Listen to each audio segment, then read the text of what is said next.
Hi, I'm Hank Budd, and this is the story of how I started my guitar company.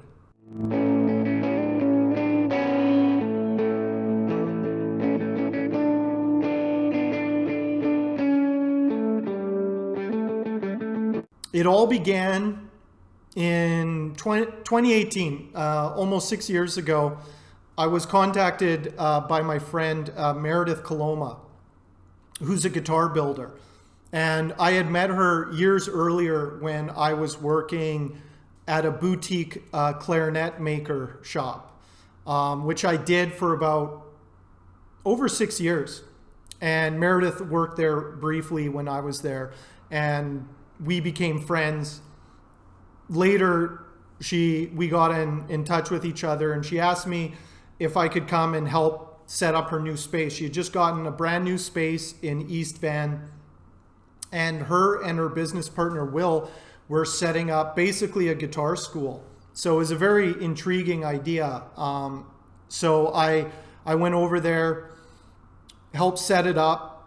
I had no intention of building guitars at this time. Meredith had been trying for years. She had been trying for years to get me to build guitars, and I just wasn't into the idea.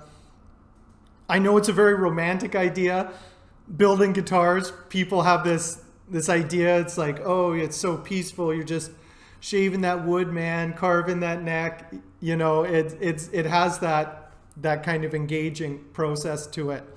But for me, I had been working professionally in boutique instrument making, and there was no delusions about how much work it was going to be and how much sanding. Not that I have a problem with sanding or any of that stuff. Like that's my skill set is I'm very good at fine detail woodworking. And so I knew what it was going to be. So I thought I was out of the guitar game at that point, or the instrument making game at that point. Like I wanted to do other art, other woodworking. So I agreed to come in and became kind of the de facto shop manager. And I was kind of doing my own thing, woodworking, art. I even thought I was going to be doing like woodblock prints. I was kind of fixated on Japanese style woodblock printmaking at the time. But I was there for the classes, which was great, very enthusiastic. People were coming from all over North America.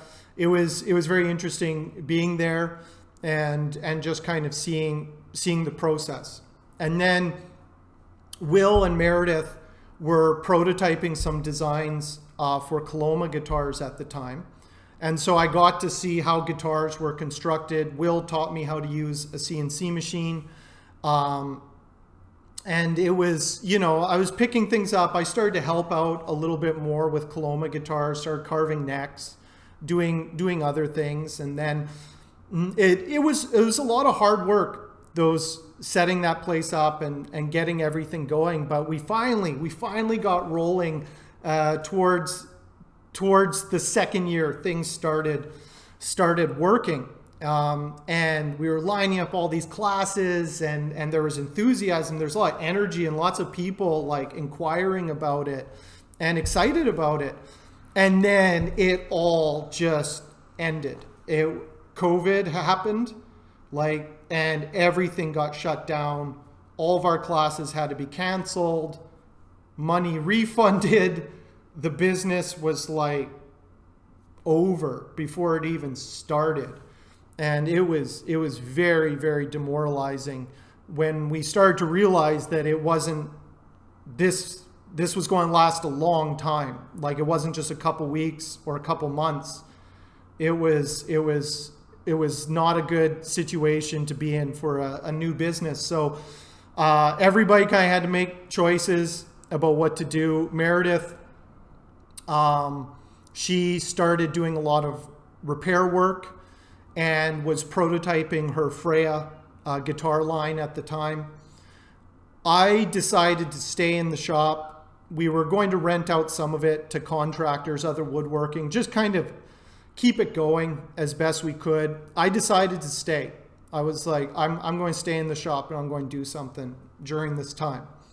and I had a lot of time, which was, you know, just this big empty shop most days, just this big guitar shop. And so I started building ukuleles. I was like, oh, ukuleles will be fun. I started making them out of scrap wood. There was a lot of scrap wood left over from the classes, so I was just kind of like using scrap wood and doing a lot of kind of intricate joinery with it, you know, inlays and stuff, just fun stuff. And one of my friends suggested I live stream it on Twitch. And I had no idea that Twitch had a makers and crafting section. And he was like, oh yeah, you should totally check it out. And so I started live stream my ukulele builds. And of course, during that time, you know, the streaming communities were exploding. Everyone was stuck at home. They didn't want to be alone. And so they would just have streams on. And I met so many people, so many enthusiastic people. There was a lot of really cool stuff going on in the makers and crafting section. I know it's not as big as the gaming section, but there was a lot of really interesting people doing, you know, everything from like wood turning, leather working, different sorts of art. And then I met all these other guitar people. We just found each other, and, you know, guitar techs, guitar builders, amateurs, professionals, enthusiasts, like just all sorts of people, just like curious. And we formed a group. We have a group Discord called the Luthier Uprising. And I'll put a link in the description. You guys can check it out. And it was great. Like we linked all of our shops together and kind of kept each other company, inspired each other. And my work really accelerated during this time because I was quite ignorant of a lot of things, especially with electric guitars, electronics and stuff. So being able to like just go and see professional technicians, like wiring pickups, doing fretwork, all those things. Like I got better just by watching these other people work on their stuff. And so I was just doing my thing. And then one day, one of my viewers, Hemel, was like, hey, can you build an electric guitar? And I was like, yeah, totally can. Like I've been working on Coloma guitars, but I hadn't worked on my own. And so he commissioned my first guitar. He's like, I want the first Hank Budd. And so it was like, great, what are we going to do? And it was a really fun kind of interactive thing. He's like, I want it all maple.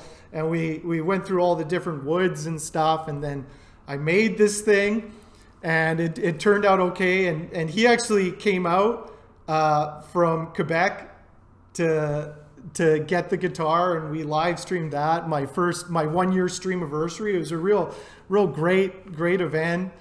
And, you know, and then I got another commission, and then, you know, sold some more guitars. Things started moving. I started getting more ambitious. And that was one of the things that was just great, was like the community, you know, just bouncing ideas around and, you know, kind of directing me in places that I had never really thought of before. So it was a really interesting experience, being kind of part of that.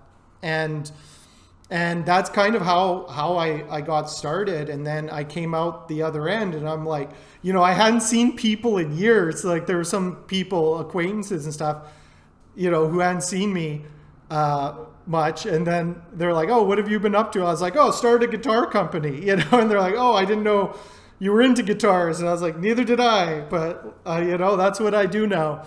And yeah, so now I'm kind of doing my own thing. Unfortunately, the shop with Meredith is closing down.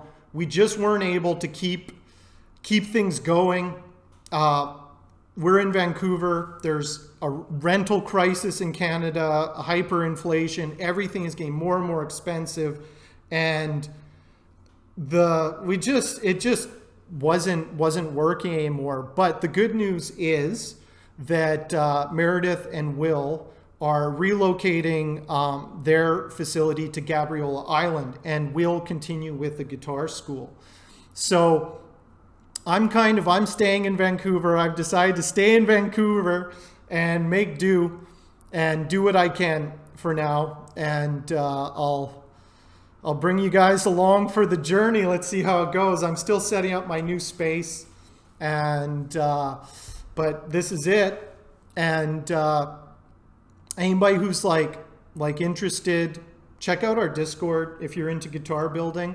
I know I get a lot of questions. People always ask that. It's like, how did you get into guitar building? And it's like, I don't really have a model that you can follow. It's just like, oh, just build clarinets and befriend a guitar builder, you know. What I would recommend for somebody who wants to get into guitar building is if you can take a class with a local luthier, do that. It'll save you a lot of trial and error.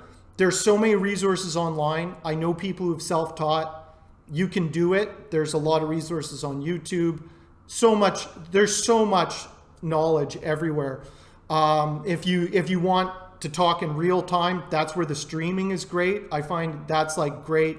When somebody's asking me a question, just come on the stream. I'll show you. It's like, oh, is this what you mean?